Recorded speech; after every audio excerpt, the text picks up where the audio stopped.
کہ لوگ جو ہے تنقید کیسے کرتے ہیں. مطلب یہ کہ امام مؤذن پر تنقید کرنے کے لیے ان کے پاس ٹائم ہوتا ہے لیکن نماز پڑھنے کے لیے ٹائم نہیں ہوتا ہے. ایک بادشاہ جو ہے گزرا کسی آبادی سے تو دیکھا کہ اذان ہو رہی ہے. سارے لوگ جو ہے سڑک پر یوں ہی بات کر رہے تھے, چوک چوراہے پہ بات کر رہے تھے. مسجد کے قریب پہنچے, اذان ہو گئی تھی, کوئی بندہ مسجد میں نہیں آیا. مؤذن کو کہا کہ دوبارہ اذان دو. کیا کہا؟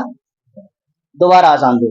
جو ہی مؤذن صاحب نے دوبارہ اذان دی, سارے لوگ جو ہے گاؤں کے ٹوٹ پڑے. کیا بات ہے, دماغ خراب ہو گیا آپ کا, دوبارہ اذان دے جی.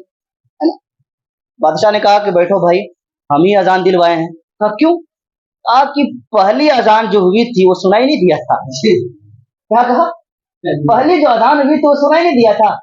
دوسری اذان ہوئی ہے, صرف تم تنقید کرنے کے لیے امام اور مؤذن پر آگے ہو کہ کیسے اذان دے دی, جبکہ تمہیں تو ہونا چاہیے کہ جیسے ہی اذان وہ پہلی ویسے ہی ہم تمام کام کاج کو چھوڑ کر کے مسجد کی طرف رواں ہوا ہے. لیکن کیا کر رہے ہیں ہم؟ تنقید کرنے کے لیے. یہی حال آج بھی ہے. آج بھی اگر کسی محلے میں کوئی بندہ جو ہے نا غلطی سے بندہ 2 مرتبہ اذان دے دے, پوری آبادی کے لوگ اور پورے محلے والے جو ہیں وہ جمع ہو جائیں گے کہ کیسے دے دیا آپ نے بغیر مطلب یہ سوچے سمجھے. کہیں غلطی بھی ہو اذان میں نا. میں نے کہا نا کہ ہمارے یہاں بھی ایک صاحب تھے جو فجر میں کبھی نماز پڑھنے کے لیے نہیں آتے تھے, کبھی نماز پڑھنے کے لیے, لیکن نماز کی جو اذان ہوتی تھی فجر میں اس میں جو ہے بڑی غور سے سنتے تھے وہ صاحب. ایک مرتبہ مؤذن صاحب نے الصلاۃ خیر من النوم چھوڑ دیا. سلام کے بعد جو ہے نماز کے بعد وہ مسجد کے باہر کھڑے تھے. ہم لوگ جب نکلے تو کہا کہ مؤذن صاحب کہاں ہے, بلوائیے. بولے کیا بات ہے, بولے بلوائیے تو صحیح. آئے تو کہا کہ مؤذن صاحب آج آپ نے جو ہے نا الصلاۃ خیر من النوم چھوڑ دیا.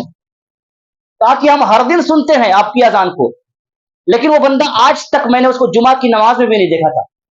کہا کہ بہت بڑی غلطی کی ہے آپ. اس کی جو مصیبت جو ہے نا وہ سارے گاؤں والوں پر ہے. الصلاۃ خیر من النوم چھوڑ دیا. اس بندے کو یہ بھی پتا نہیں ہے کہ الصلاۃ خیر من النوم کہنا فجر کی اذان میں یہ مستحب ہے.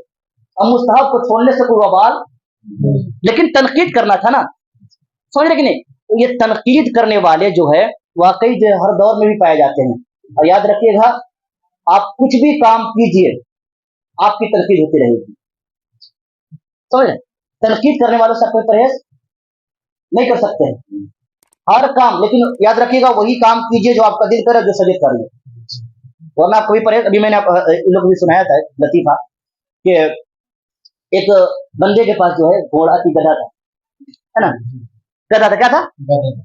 تو اب اس نے جو ہے اس کا بیٹا اور وہ دونوں جا رہے تھے, تو بیٹا گدھے پر سوار تھا اور باپ پیدل جا کر کے وہ گھوڑے کے جو بان ہوتے ہیں نا, کیا رسی, آگے کے چل رہا تھا لے کر کے.